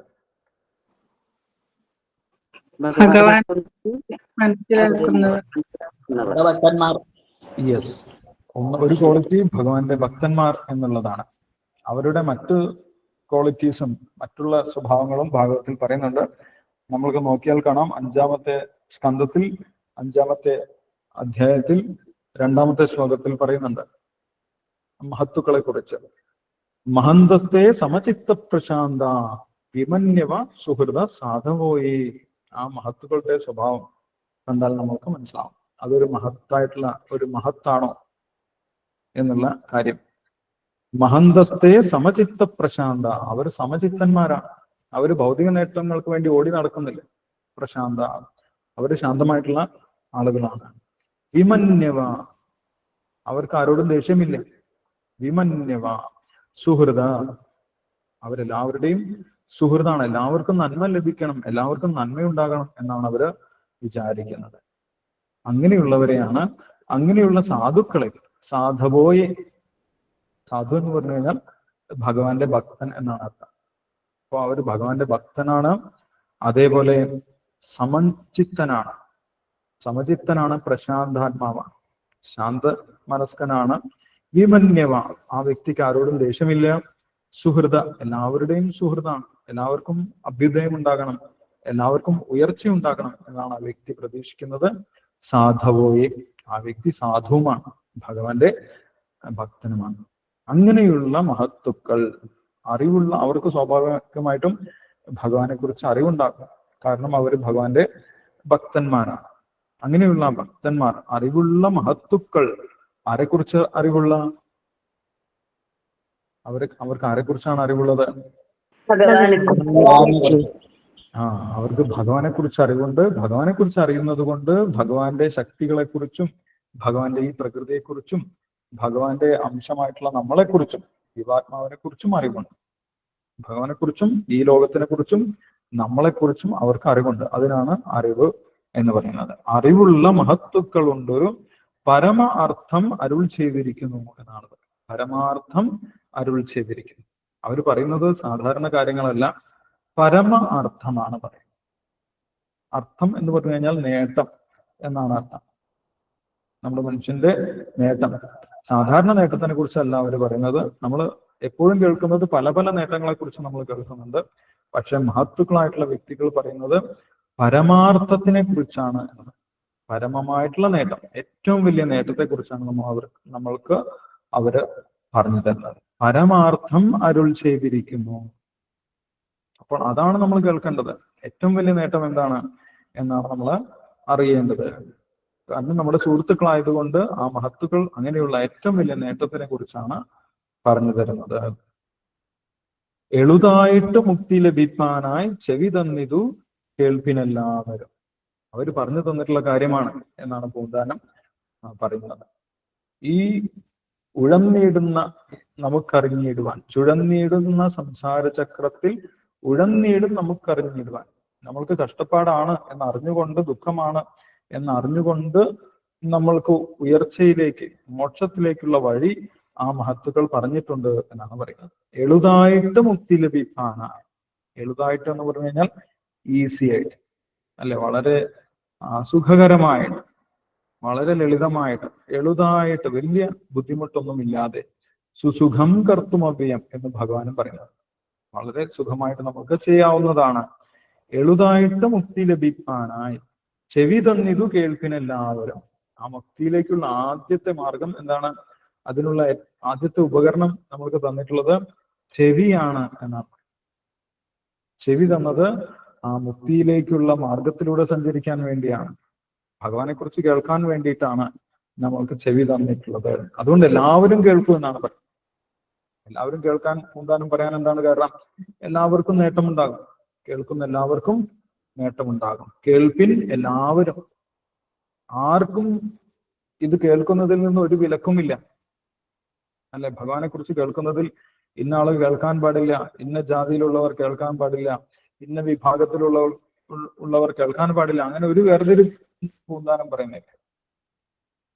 കേൾപ്പിന് എല്ലാവരും കേൾക്കണം എന്നാണ് പറയുന്നത്. നമ്മയൊക്കെയും ബന്ധിച്ച സാധനം കർമ്മം എന്നറിയേണ്ടത് മുമ്പിനാണ്. നമ്മൾ അത് മനസ്സിലാക്കണമെങ്കിൽ ആദ്യം ഇവിടെ എന്താണ് പറയുന്നത്? മുമ്പിനാൽ. മുമ്പിനാൽ എന്ന് പറഞ്ഞു കഴിഞ്ഞാൽ എന്താണ്? First of all first of all ആദ്യം തന്നെ നമ്മൾ അറിയണം. ആദ്യം ചില ബേസിക് ആയിട്ടുള്ള കാര്യങ്ങൾ, ആദ്യം തന്നെ ചില അടിസ്ഥാനപരമായിട്ടുള്ള കാര്യങ്ങൾ നമ്മൾ അറിഞ്ഞിരിക്കണം. അതാണ് പൂന്താനം ചുരുക്കിയിട്ട് വിവരിക്കാൻ പോകുന്നത്. എന്താണ് പറയുന്നത്? നമ്മയൊക്കെയും ബന്ധിച്ച സാധനം കർമ്മം എന്നറിയേണ്ടത് മുമ്പിനാൽ. ആദ്യം തന്നെ നമ്മൾ അറിയേണ്ടത്, നമ്മൾക്ക് ഈ ദേഹം കിട്ടിയിട്ടുള്ളത്, ദേഹബന്ധം ഉണ്ടായിട്ടുള്ളത് എന്തുകൊണ്ടാണ്? കർമ്മം കൊണ്ടാണ്. കർമ്മം എന്നറിയേണ്ടത് മുമ്പിനാണ്. അപ്പൊ നമ്മൾ നേരത്തെ ചെയ്തിട്ടുള്ള കർമ്മത്തിന്റെ ഫലമാണ് ഈ ഒരു ശരീരം എന്ന് നമ്മൾ അറിഞ്ഞിരിക്കണം. ഭാഗവതത്തിൽ അത് കപില മഹർഷി ദേവഹൂതിക്ക് ഇതേ കാര്യം പറഞ്ഞു കൊടുക്കുന്നത് നമുക്ക് കാണാൻ സാധിക്കും. 3-ാമത്തെ സ്കന്ധത്തിൽ 31-ാമത്തെ അധ്യായത്തിൽ ആദ്യത്തെ ശ്ലോകം തന്നെ ഇതാണ് പറയുന്നത്: കർമ്മണ ദൈവനേത്രേണ ജന്തുർ ദേഹോപപത്തയേ സ്ത്രീയാ പ്രവിഷ്ട ഉദരം പുംസാ രേതകണാശ്രയ. കർമ്മണ ദൈവനേത്രേണ, പൂർവ്വജന്മത്തിലെ കർമ്മം കൊണ്ടും ഭഗവാന്റെ നിയന്ത്രണത്തിലുമാണ് പുതിയൊരു ശരീരം, പുതിയൊരു ഗർഭപാത്രത്തിലേക്ക് ഒരു ജീവി, ഒരു ജന്തു, ഒരു ആത്മാവ് പ്രവേശിക്കുന്നത് എന്നാണ് പറയുന്നത്. അപ്പൊ പൂന്താനം പറയുന്നത് അത് തന്നെയാണ്. പൂർവ്വജന്മ കർമ്മം കൊണ്ടാണ് നമുക്ക് ഈ ശരീരം കിട്ടിയിട്ടുള്ളത്. ആ ഒരു കർമ്മം അനുഭവിക്കുന്നതിന് വേണ്ടിയാണ് ഭഗവാൻ ഭൗതിക സൃഷ്ടി നടത്തുന്നത്. ജീവന് ഭൗതിക കർമ്മങ്ങൾ നടത്താൻ വേണ്ടി, അനുഭവിക്കാൻ വേണ്ടിയാണ് ഒരു സൃഷ്ടി നടത്തുന്നത്. അപ്പോൾ എങ്ങനെയാണ് സൃഷ്ടി ഉണ്ടായത്, ഈ ലോകമുണ്ടായത് എന്ന് വളരെ ചുരുക്കി, വളരെ ചുരുക്കം വാക്കില് പൂന്താനം പറയുന്നുണ്ട്. ആ ഭാഗം കൂടി നമുക്ക് എന്തൊന്ന് നോക്കാം. സൃഷ്ടിയെ കുറിച്ച് ആദ്യം പറയും. അപ്പം നമ്മൾ ജ്ഞാനപ്പാന നോക്കുന്ന സമയത്ത് നമുക്ക് മനസ്സിലാവും, ഈ ജ്ഞാനപ്പാനയും ഭാഗവതത്തിന്റെ അടിസ്ഥാനത്തിലുള്ളതാണ്. ഭാഗവത ശാസ്ത്രത്തിൽ പറയുന്നത് പോലെ തന്നെയാണ് പൂന്താനവും പറയുന്നത്. ശാസ്ത്രത്തിന് അടിസ്ഥാനമായിട്ട് തന്നെയാണ് പൂന്താനവും പറയുന്നത്. അപ്പൊ ഭാഗവതത്തിന്റെ ആദ്യ ഭാഗം സൃഷ്ടിയെ കുറിച്ചാണ് പറയുന്നത്. ഇവിടെ ജ്ഞാനപ്പാനയുടെ ആദ്യത്തെ ഭാഗവും സൃഷ്ടിയെ കുറിച്ച് പറയുന്നത് നമുക്ക് കാണാൻ സാധിക്കും. മുന്നമിക്കണ്ട വിശ്വമശേഷവും ഒന്നായുള്ളൊരു ജ്യോതിസ്വരൂപമായി ഒന്നും ചെന്നങ്ങു തന്നോട് പറ്റാതെ ഒന്നിനും ചെന്നു താനും വലയാതെ. മുന്നം അല്ലെ, മുന്നം എന്നാണ് പറയുന്നത്. മുന്നം ഈ കണ്ട വിശ്വം അശേഷവും. മുന്നം എന്ന് പറഞ്ഞു കഴിഞ്ഞാൽ എന്താണ്? ആദ്യം. മുന്നം എന്ന് പറഞ്ഞു കഴിഞ്ഞാൽ മുൻപേ, ആദ്യം. യെസ്, മുൻപേ അല്ലെ, മുൻപേ എന്ന് പറഞ്ഞു കഴിഞ്ഞാൽ എത്ര മുന്നെയാണ് ഇവിടെ പൂന്താനം ഉദ്ദേശിക്കുന്നത്? വിശ്വം ഉണ്ടാകുന്നതിന് മുന്നേ. യെസ്, സൃഷ്ടി നടക്കുന്നതിന്റെ മുന്നേ അല്ലെ, സൃഷ്ടിക്ക് മുന്നേയുള്ള കാര്യമാണ് പറയുന്നത്. മുന്നം ഇക്കണ്ട വിശ്വം, ഈ വിശ്വം ഇങ്ങനെ ആയിരുന്നില്ല എന്നാണ് പൂന്താനം പറയുന്നത്. ഈ പ്രപഞ്ചം, കാണുന്ന ഈ പ്രപഞ്ചം ഇങ്ങനെ ആയിരുന്നില്ല. നമ്മൾ ഇപ്പോൾ കാണുന്നുണ്ട് ഒരു പ്രപഞ്ചം, വിശ്വം, പക്ഷെ ഇത് മുന്നേ അങ്ങനെ ആയിരുന്നില്ല എന്ന് പറയും. വിശ്വം അശേഷവും. അശേഷവും എന്ന് പറഞ്ഞു കഴിഞ്ഞാൽ എന്താണ്? ഒന്നും ഒഴിയാതെ മുഴുവൻ പ്രപഞ്ചവും എങ്ങനെയായിരുന്നു? ഒന്നായുള്ളൊരു ജ്യോതി സ്വരൂപമാണ്. ഒരൊറ്റ വസ്തുവായിരുന്നു, ഒരു പ്രഭ, ഒരു ജ്യോതിസ്, അത്രയുള്ളായിരുന്നു ഈ മുഴുവൻ വിശ്വം എന്ന് പറയുന്നത് അല്ലെ. നമ്മള് വേദങ്ങളിൽ ഇതിനെയാണ് ബ്രഹ്മം എന്ന് പറയുന്നത്. ബ്രഹ്മത്തിൽ നിന്നാണ് ഈ ഭൗതിക ലോകം സൃഷ്ടിക്കപ്പെട്ടിട്ടുള്ളത് എന്ന് പറയും. എന്താണ്? സർവം ദലിതം ബ്രഹ്മ. ഈ പ്രപഞ്ചം മുഴുവൻ ബ്രഹ്മമാണ്, ബ്രഹ്മമയമാണ് എന്ന് അവർ പറയും. ആ ഒരു ജ്യോതി സ്വരൂപത്തിൽ നിന്നാണ് ഈ ഭൗതിക പ്രപഞ്ചം മുഴുവൻ സൃഷ്ടിക്കപ്പെട്ടിട്ടുള്ളത് എന്ന് വേദങ്ങളിൽ പറയുന്നു. ഭഗവത്ഗീതയിൽ നമ്മൾ നോക്കുന്ന സമയത്ത് ഇതേപോലെ കാണാൻ സാധിക്കും.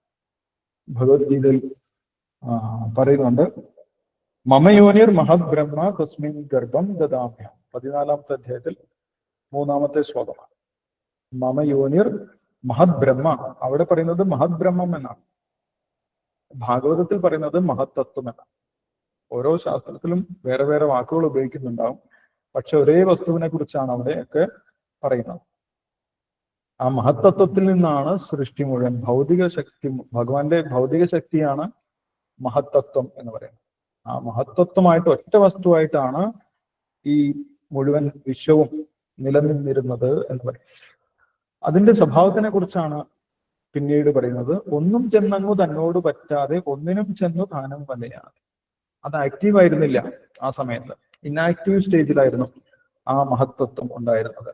ഒന്നും ചെന്നങ്ങ് തന്നോട് പറ്റാതെ, ഒന്നിനും ചെന്നു താനും വലയാതെ അതിലൊരു ആക്ടിവിറ്റീസും നടക്കുന്നുണ്ടായിരുന്നില്ല. സൃഷ്ടിക്ക് മുന്നേ അത് അങ്ങനെ ഇനാക്റ്റീവ് സ്റ്റേജിൽ നിദ്രയുടെ അവസ്ഥയിലായിരുന്നു. എന്തുകൊണ്ടാണ് നിദ്രയുടെ അവസ്ഥയിലിരുന്നത്? അതിൽ ഭഗവാന്റെ കടാക്ഷം വേണം, അല്ലെ? ഭഗവാന്റെ കടാക്ഷം ഉണ്ടെങ്കിൽ സൃഷ്ടി പ്രവർത്തനക്ഷമമാകുന്നു. അതുവരെ അതൊരു ഇനാക്റ്റീവ് സ്റ്റേജിൽ അങ്ങനെ ഇരിക്കുകയായിരിക്കും.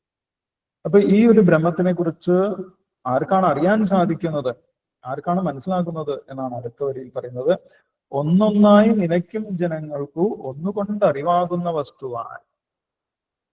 ഈ ബ്രഹ്മത്തിനെ കുറിച്ച് ആർക്കാണ് മനസ്സിലാക്കാൻ സാധിക്കുന്നത്? ഒന്നൊന്നായി നിനയ്ക്കും ജനങ്ങൾക്ക്. ഓരോന്നോരോന്നായിട്ട് എടുത്ത് വിശകലനം ചെയ്ത് പഠിക്കുന്ന ആളുകളുണ്ട്, അല്ലെ? ഈ പ്രപഞ്ചത്തിലുള്ള ഘടകങ്ങളെ വിശകലനം ചെയ്ത് പഠിക്കുന്ന ആളുകളാണ്. എന്തെന്ന് പറയും? ഭഗവാൻ പറയുന്നുണ്ട്, സയന്റിസ്റ്റ്. യെസ്, നമ്മളിപ്പോ സയന്റിസ്റ്റ് എന്ന് പറയും. ഭഗവാൻ പറയുന്നത് ജ്ഞാനയോഗേന സാഖ്യാനാം. സാഖ്യശാസ്ത്രം പഠിക്കുന്ന ആളുകളെ കുറിച്ചാണ് ഇവിടെ പറയുന്നത്. ഒന്നൊന്നായിട്ട് അവരെടുത്ത് പഠിച്ചുകൊണ്ടിരിക്കും. ശരീരം എന്താണ്, ശരീരത്തിലെ ഘടകങ്ങൾ ഏതൊക്കെയാണ്, ഭൂമി, ജലം, അഗ്നി, വായു, ആകാശം, മനസ്സ്, ബുദ്ധി, അഹങ്കാരം, അതേപോലെ 5 കർമ്മേന്ദ്രിയങ്ങൾ, 5 ജ്ഞാനേന്ദ്രിയങ്ങൾ, 5 ഇന്ദ്രിയ വിഷയങ്ങൾ, അല്ലെ? പിന്നീട് ജീവാത്മാവ്. ഇങ്ങനെ ഘടകങ്ങളായിട്ട് അവർ വിശ്ലേഷിച്ച് പഠിക്കും. അങ്ങനെയുള്ള ജ്ഞാനമാർഗത്തിൽ സഞ്ചരിക്കുന്നവരെയാണ് ഇവിടെ പൂന്താനം പറയുന്നത്. ഒന്നൊന്നായി നിനയ്ക്കും ജനങ്ങൾക്ക്, ഓരോന്നെടുത്ത് പഠിക്കുന്ന ജനങ്ങൾക്ക് അത് മനസ്സിലാവും. ഒന്നുകൊണ്ട് അറിവാകുന്ന വസ്തുവായി. അവർക്ക് ഭഗവാന്റെ അനുഗ്രഹം കൊണ്ടത് അറിവായിട്ട് വരും, അവർക്കത് വെളിപ്പെട്ട് വരും എന്നാണ് പറയുന്നത്. ഒന്നുകൊണ്ട് അറിവാകും. ഒന്നുകൊണ്ട് അറിവാകുക എന്ന് പറഞ്ഞു കഴിഞ്ഞാൽ എന്താണ്? ആ ഭഗവാന്റെ അനുഗ്രഹം കൊണ്ട് മനസ്സിലാക്കാൻ സാധിക്കും. ഗീതയിൽ ഭഗവാൻ പറയുന്നുണ്ട്, ജ്ഞാനം വരുന്നത് എന്നിൽ നിന്ന് തന്നെയാണ്, അല്ലെ? മത്ത സ്മൃതി ജ്ഞാനം ആബോഹനം ച. എന്നിൽ നിന്നാണ് അറിവും ജ്ഞാനവും ഓർമ്മയില്ലായ്മയും ഒക്കെ വരുന്നത്. അപ്പോൾ ആ ഭഗവാന്റെ അനുഗ്രഹം കൊണ്ട് ജ്ഞാനമാർഗത്തിൽ സഞ്ചരിക്കുന്ന സാഖ്യയോഗികൾക്ക് അവസാനം എന്ത് മനസ്സിലാകും? ഇതെല്ലാം ബ്രഹ്മമാണെന്ന് മനസ്സിലാവും. ജ്ഞാനയോഗികൾ ഭഗവാനെ അല്ല മനസ്സിലാക്കുന്നത്, അവരെ ബ്രഹ്മത്തിനെയാണ് മനസ്സിലാക്കുന്നത്. ഇതെല്ലാം ബ്രഹ്മമാണ് എന്നവർക്ക് മനസ്സിലാകും. ഒന്നുകൊണ്ട് അറിവാകുന്ന വസ്തുവായി. ഒന്നിലും ഉറയ്ക്കാത്ത ജനങ്ങൾക്ക്. ഇവിടെ ചില പുസ്തകങ്ങളിൽ ഒന്നിലും അറിയാത്ത ജനങ്ങൾക്ക് എന്നുണ്ട്, അതിന്റെ പാഠഭേദമുണ്ട്. ഒന്നിലും ഉറയ്ക്കാത്ത ജനങ്ങൾക്ക് എന്നാണ് ദേവസ്വത്തിന്റെ പുസ്തകത്തിലുള്ളത്. ഒന്നിലും ഉറയ്ക്കാത്ത ജനങ്ങൾക്ക്, ഒന്നുകൊണ്ടും തിരിയാത്ത വസ്തുവായി. ആ ഒന്നിൽ ഉറയ്ക്കാത്ത ജനങ്ങൾക്ക്, ഒന്നിൽ എന്ന് പറഞ്ഞു കഴിഞ്ഞാൽ ആ ജ്ഞാനം സ്വീകരിക്കുന്ന മാർഗത്തിൽ വിശ്വാസമില്ലാത്തവർക്ക്, അവരാണ് സയന്റിസ്റ്റ്, അല്ലെ? അവർക്ക് ജ്ഞാനമാർഗത്തിൽ വിശ്വാസമില്ല. സാഖ്യയോഗികൾ സയന്റിസ്റ്റുമാരല്ല, അവർ ഗുരുവിൽ നിന്നാണ് ജ്ഞാനം സ്വീകരിക്കുന്നത്. സയന്റിസ്റ്റുമാർക്ക് അതിൽ വിശ്വാസമില്ല.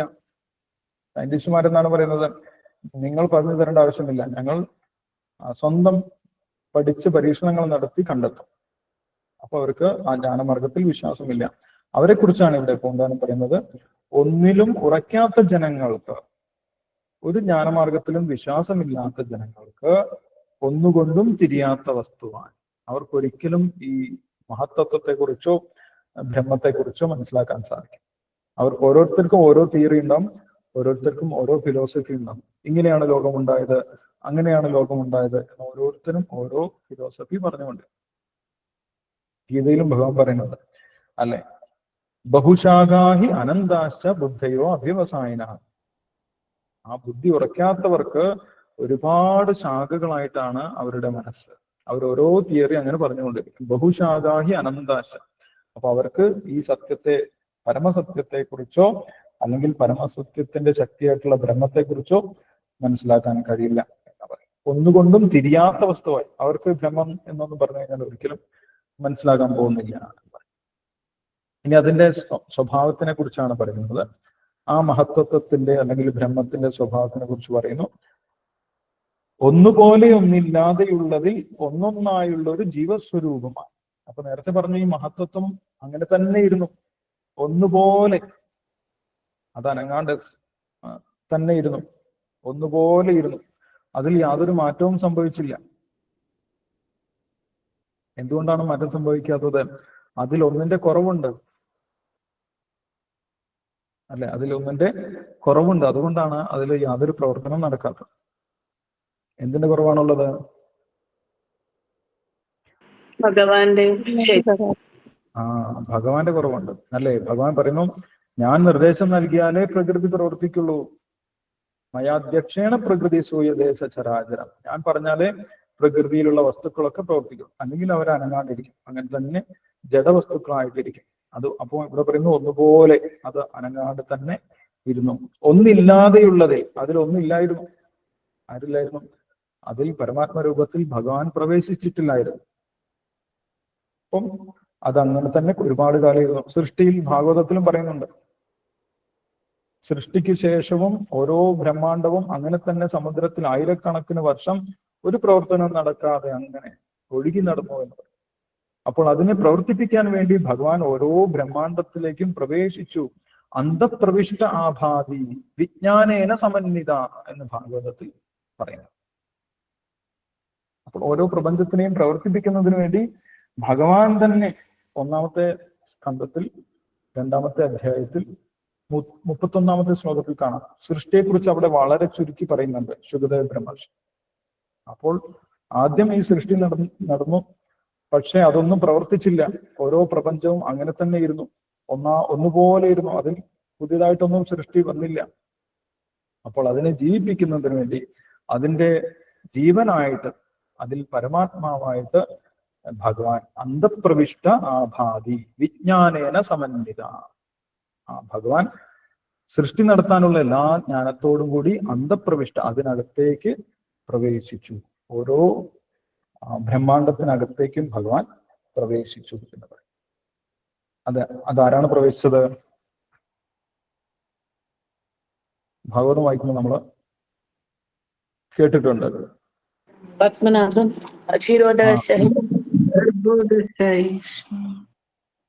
യെസ്, ഭഗവാന്റെ പുരുഷാവതാരങ്ങളാണ് സൃഷ്ടി നടത്തുന്നത്. ബ്രഹ്മാണ്ടങ്ങളൊക്കെ ഭഗവാന്റെ പുരുഷാവതാരമായിട്ടുള്ള മഹാവിഷ്ണുവിന്റെ ശരീരത്തിൽ നിന്നാണ് വരുന്നത്. ഓരോ പ്രപഞ്ചത്തിലേക്കും പ്രവേശിക്കുന്നത് ഏത് വിഷ്ണുവാണ്? ഗർഭോദശായി വിഷ്ണുവാണ് അതിലേക്ക് ഓരോ പ്രപഞ്ചത്തിലേക്കും പ്രവേശിച്ചിട്ടുള്ളത്. ആ രൂപമാണ് ഇവിടെ പൂന്താനം പറയുന്നത്. ഒന്നായുള്ളൊരു ജീവസ്വരൂപമായി ആ പ്രപഞ്ചത്തിന് മുഴുവൻ ഒന്നായിട്ട് ഗർഭോദശായി വിഷ്ണു. ഒന്നായുള്ളൊരു ജീവസ്വരൂപമായി ആ പ്രപഞ്ചത്തിന് ജീവൻ നൽകുന്നതിന് വേണ്ടി, അതിനെ പ്രവർത്തിപ്പിക്കുന്നതിന് വേണ്ടി ഭഗവാൻ അതിലേക്ക് പ്രവേശിച്ചു. പക്ഷെ അങ്ങനെ ഭൗതിക പ്രപഞ്ചത്തിലേക്ക് പ്രവേശിച്ചത് കൊണ്ട് ഭഗവാൻ ഒരിക്കലും കർമ്മബന്ധമുണ്ടാകുമെന്ന് വിചാരിക്കരുത്. ഭഗവാൻ ഒരു കർമ്മബന്ധവും ഇല്ലാതെ സ്വതന്ത്രനായിട്ടാണ് ഈ ഭൗതിക ലോകത്തിലും പ്രവർത്തിക്കുന്നത് എന്ന് പറയുന്നു. ഒന്നിലും ഒരു ബന്ധമില്ലാതെയായി ഭഗവാൻ ഈ ഭൗതിക പ്രപഞ്ചത്തിലേക്കൊക്കെ പ്രവേശിച്ചു. എന്നിട്ടും അതിനോട് യാതൊരു ബന്ധവുമില്ലാതെ പൂർണ്ണമായിട്ടും സ്വതന്ത്രനായിട്ട് തന്നെയാണ് സൃഷ്ടി നടത്തിയത്. ഒന്നിലും ഒരു ബന്ധമില്ലാതെയായി എന്ന് പൂന്താനം പറയുന്നു. ഭഗവാൻ ഗീതയിൽ പറയുന്നുണ്ട്, നമാം കർമാണി ലിംബന്തി നമേ കർമ്മഫലേ സ്പൃഹ. എന്നെ ഒരിക്കലും കർമ്മങ്ങൾ ബാധിക്കുന്നില്ല. എനിക്ക് ഈ ഭൗതിക ലോകത്തിലെ കർമ്മ പ്രവർത്തനങ്ങൾ എന്നെ ഒരിക്കലും ബന്ധിക്കുന്നില്ല. അതാണ് ഇവിടെ പൂന്താനം പറയുന്നത്. ഒന്നിലും ഒരു ബന്ധമില്ലാതെയായി ഭഗവാൻ പൂർണ്ണ സ്വതന്ത്രനായിട്ട് തന്നെയാണ് സൃഷ്ടി നടത്തിയിട്ടുള്ളത്. നിന്ന് അവൻ തന്നെ വിശ്വം ചമച്ചുപോൽ. ആ ഭഗവാൻ തന്നെ ഈ സൃഷ്ടി നടത്തി എന്നാണ് പറയുന്നത്, അല്ലെ? ഗർഭോദശായ വിഷ്ണുവിന്റെ നാഭിയിൽ നിന്നും ഈ മുഴുവൻ പ്രപഞ്ചങ്ങളും 14 ലോകങ്ങളും ഉൾക്കൊള്ളുന്ന, ത്രിലോകങ്ങളും ഉൾക്കൊള്ളുന്ന ഓരോ പ്രപഞ്ചവും ഉണ്ടായി വന്നു എന്ന് പറയും. ഒന്നുകൊണ്ട് ചമച്ചൊരു വിശ്വത്തിൽ മൂന്നായിട്ടുള്ളൂ കർമ്മങ്ങളൊക്കെയും. സോറി, അതിന്റെ മുന്നേ ഉണ്ടല്ലോ, മൂന്നും ഒന്നിലടങ്ങുന്നു പിന്നെയും ഒന്നുമില്ല പോൽ വിശ്വം അങ്ങനത്തെ. മൂന്നും ഒന്നിലടങ്ങുന്നു പിന്നെയും. അങ്ങനെ ഭഗവാൻ പൂർണ്ണ സ്വതന്ത്രനായിട്ട് സൃഷ്ടി നടത്തി. പക്ഷെ ആ സൃഷ്ടി എല്ലാ കാലത്തേക്കും ഉള്ളതല്ല. അത് കുറച്ച് കഴിയുമ്പോൾ അത് വീണ്ടും നശിച്ചു പോകുന്ന സൃഷ്ടിയാണ്. ഗീതയിൽ പറയുന്നുണ്ട് ഈ ഭൗതിക ലോകത്തിന്റെ സ്വഭാവത്തിനെ കുറിച്ച്. ഭൂത്വാ ഭൂത്വാ പ്രലീയതേ, വീണ്ടും വീണ്ടും സൃഷ്ടിക്കുന്നു, വീണ്ടും വീണ്ടും നശിച്ചു പോകുന്നു. അതാണ് ഭൗതിക ലോകത്തിന്റെ സ്വഭാവം എന്ന് പറയുന്നത്. അതേപോലെ തന്നെയാണ് ഇവിടെ പൂന്താനം പറയുന്നത്. മൂന്നും ഒന്നിലടങ്ങുന്നു പിന്നെയും. പിന്നെയും എന്ന് പറഞ്ഞു കഴിഞ്ഞാൽ എന്താണ്? പിന്നെയും എന്ന് പറയുന്നത് എന്തിനാണ് ഉദ്ദേശിക്കുന്നത്? കൽപ്പങ്ങളുടെ അവസാനം. സംഹാര സമയത്ത് അല്ലെ, അവസാന കാലം. പിന്നെയും അവസാനം, സൃഷ്ടി സ്ഥിതി സംഹാരം, ആ സംഹാര സമയത്ത് അതിനെയാണ് പിന്നെയും എന്ന് ഉദ്ദേശിച്ചിട്ടുള്ളത്. മൂന്നും ഒന്നിലടങ്ങുന്നു പിന്നെയും. വീണ്ടും എന്ത് സംഭവിക്കുന്നു? ഈ മൂന്നും എന്ന് പറയുന്നത് എന്താണ്?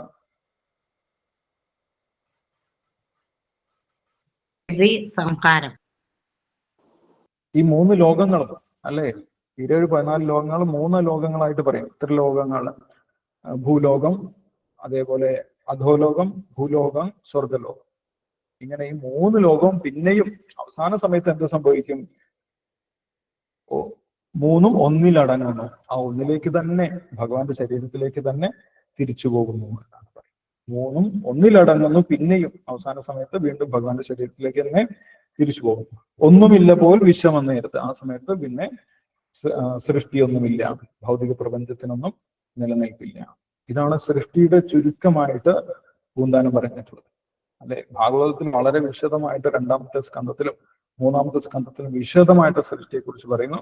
പൂന്താനം 3-4 വരി കൊണ്ട് ആ സൃഷ്ടി മുഴുവൻ ചുരുക്കി ഒരു സൂത്രരൂപത്തിൽ പറഞ്ഞിരിക്കും. ഭഗവാൻ എങ്ങനെയാണ് സൃഷ്ടി ചെയ്തത്? ആ സൃഷ്ടി അവസാനിക്കുന്ന സമയത്ത് വീണ്ടും ഭഗവാന്റെ ശരീരത്തിലേക്ക് തന്നെ തിരിച്ചു പോകുന്നു. അതാണ് സൃഷ്ടിയുടെ ചുരുക്കമായിട്ട് പറഞ്ഞിട്ടുള്ളത്. ഇനി അതിലുള്ള മനുഷ്യന്റെ കർമ്മങ്ങളെ കുറിച്ചാണ് പറയുന്നത്. കർമ്മത്തിലാണ് തുടങ്ങിയത് പൂന്താനം. കാരണം കർമ്മം കൊണ്ടാണ് ബന്ധനം ഉണ്ടാകുന്നത് എന്ന് നേരത്തെ പറഞ്ഞു വെച്ചു. നമ്മയൊക്കെയും ബന്ധിച്ച സാധനം കർമ്മം എന്നറിയേണ്ടത് മുമ്പിനാണ് എന്ന് പറഞ്ഞു വെച്ചിട്ടുണ്ട്. അതിലേക്ക് എത്തിക്കുന്നതിന് വേണ്ടിയിട്ടാണ് പൂന്താനം സൃഷ്ടിയെക്കുറിച്ച് വളരെ ചുരുക്കി പറഞ്ഞിട്ടുള്ളത്. ഇനി അടുത്തത് ആ കർമ്മങ്ങളെ കുറിച്ചാണ് പറയുന്നത്. കർമ്മങ്ങൾ പല രീതിയിലുണ്ട്. അതിന്റെ വിഭജനമൊക്കെ ഉദാഹരണ സഹിതം പൂന്താനം വിശദീകരിക്കുന്നുണ്ട്. അപ്പോൾ സമയമായതുകൊണ്ട് നമുക്ക് അടുത്ത ദിവസം തുടരാം. എന്തെങ്കിലും സംശയമുണ്ടോ, അല്ലെങ്കിൽ പറയുന്നത് വ്യക്തമാണോ, മനസ്സിലാകുന്നുണ്ടോ, എന്തെങ്കിലും അങ്ങനെ അഭിപ്രായം ഉണ്ടെങ്കിൽ പറയാം. ചോദ്യങ്ങൾ ഡിസ്കസ് ചെയ്യാം. ഹരേ കൃഷ്ണ. അജിത് പ്രഭുജി പറഞ്ഞു. അതായത് ഈ മഹത്തത്വം എന്ന് പറയുന്നത്